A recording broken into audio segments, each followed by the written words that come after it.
In this video, you're going to learn how to graph a line whenever it is in slope-intercept form. And you'll also learn how to graph two special types of lines that you'll see off and on. So, first of all, slope-intercept form, if you looked at the slide, is y equals mx plus b. Okay? So when a linear function is in this form, in other words, the y is by itself and you have some number in front of x and then you have a plus or minus some other number, that is in slope-intercept form, okay? So the m, the number that's in front of x, is your slope. And then the b, the number that's added or subtracted to the x part, is your y-intercept. When it is in this form, it's actually pretty easy to graph on your graph here, okay? So if you look, for instance, at number 1, you've got the equation y equals 2x plus 3. To be able to graph this line, you're going to have to figure out what your slope is and what your y-intercept is, okay? So the slope, remember, is the number in front of x. So the number in front of x right here is 2. So that means your slope, which is your m, is 2. And it'll actually be helpful to think about that like a fraction in a minute. And so I will come back and write that as a fraction. And then your y-intercept, remember, is the number that's added or subtracted to the x part. So the number that's added or subtracted here is that positive 3.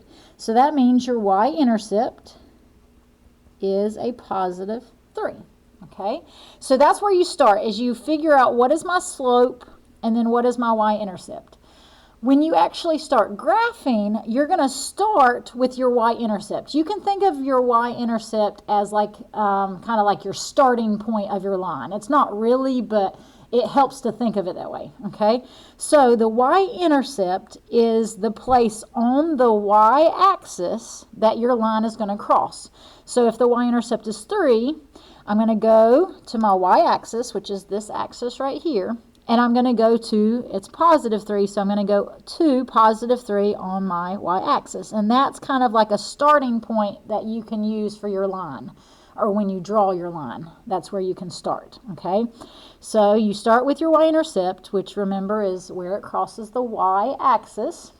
And then you're going to look at your slope. So if you remember, we talked about slope is your rise over your run, okay? So if we think about this as a fraction, that top number is how much you're rising, or it could go the other way. If it was a negative number, you would be going down that many. And then the bottom number, which every number is understood to be over a 1, so that bottom number would be your run part.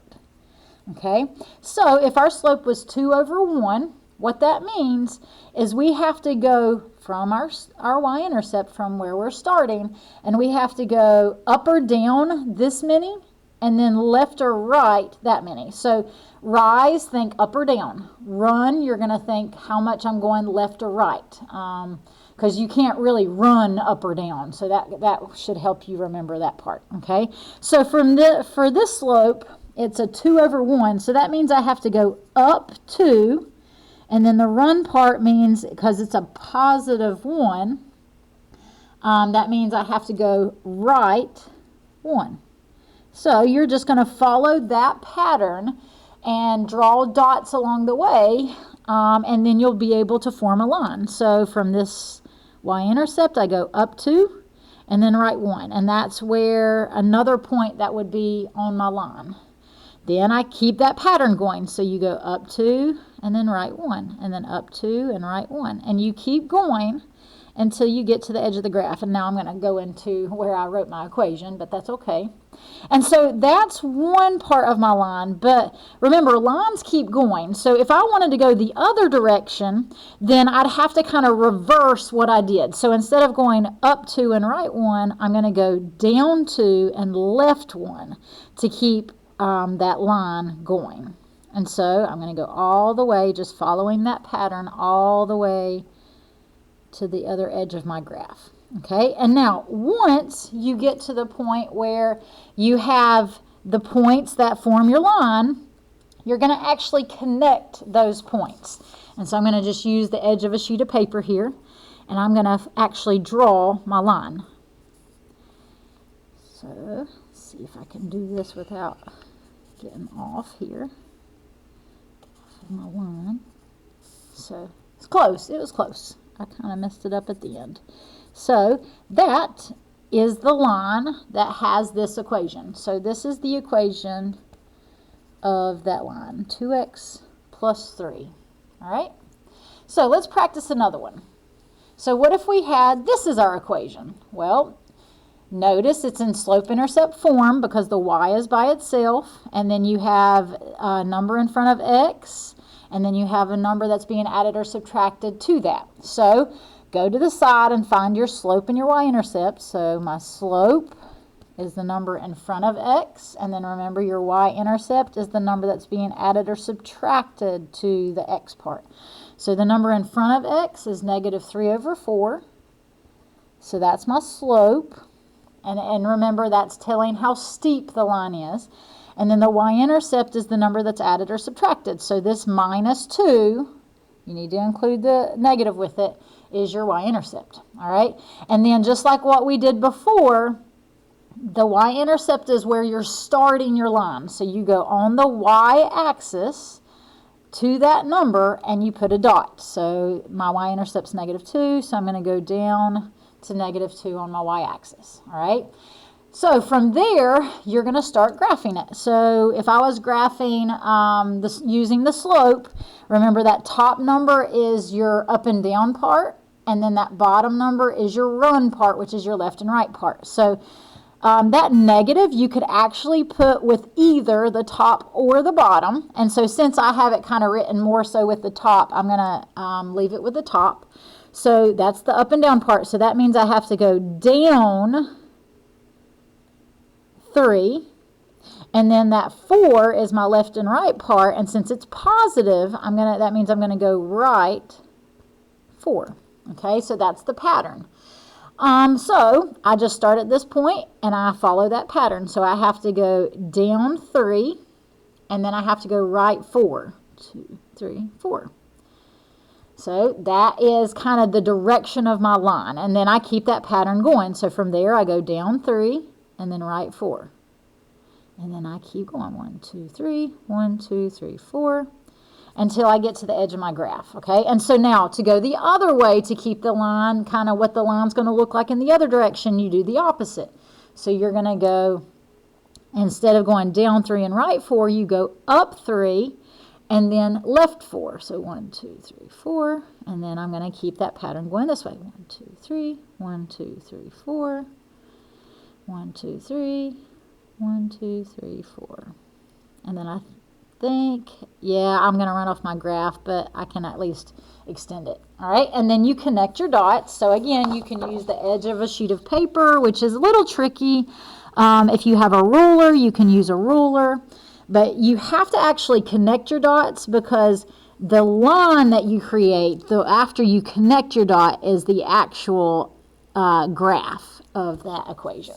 Okay, and so any dot that's on this line that you've made, if you plug it into that equation, it'll work. Okay, and so that's actually what the line is showing you, is any dot that's on that line, if you put in that x value and then simplify it, it'll actually equal the y value that's with that coordinate. Okay, so that's how to graph a line when it's in slope-intercept form. Okay, so now the last part of this, we're going to discuss two lines that are kind of special lines that you will see when it comes to just graphing lines in general. Okay, so one special line that you'll see is if you just have x equals a number. So notice this is different than the ones we did, because in these you have an x and a y.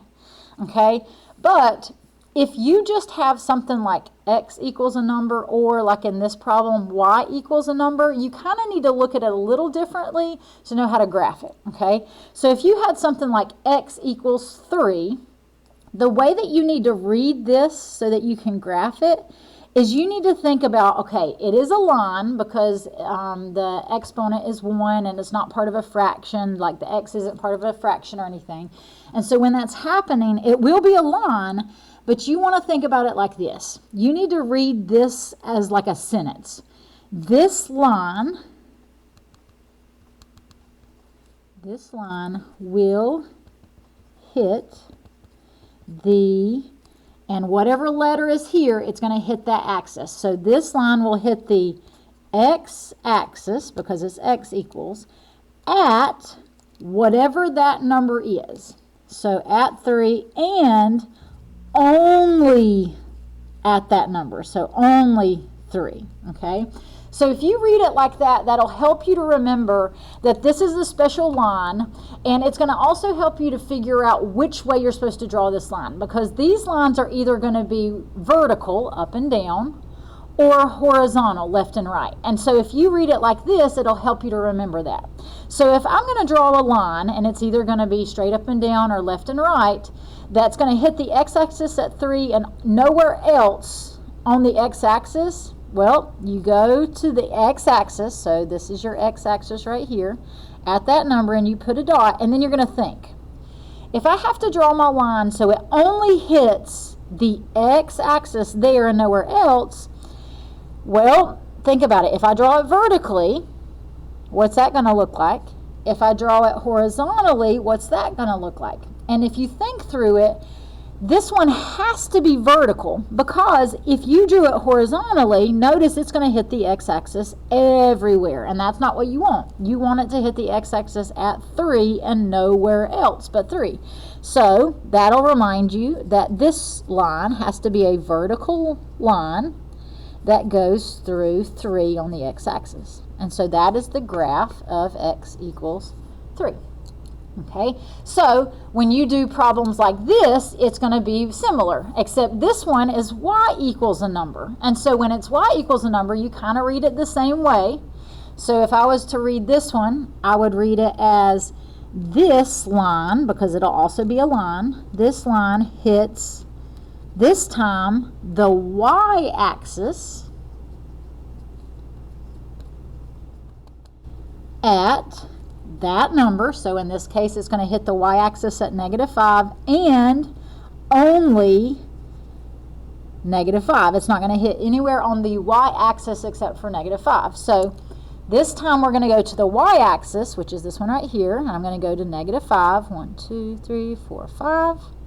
And then I'm going to think, this line has to hit the y-axis just at that point and nowhere else on the y-axis. So if I think through it again, it's either going to be, because it's a special kind of case, it's either going to be vertical or horizontal. And so if I think through it, it's only going to hit right there on the y-axis if I draw it horizontally, because if I drew it vertically, it's going to hit the y-axis everywhere, and I don't want it to hit anywhere except for -5. So this one happens to be horizontal to make it only hit at -5 and nowhere else. Okay? And so notice these would be the ones that have the 0 slopes, and then these, when it's x equals a number, would be the one that has the undefined slopes. All right, so those are 2 special lines that you will see off and on.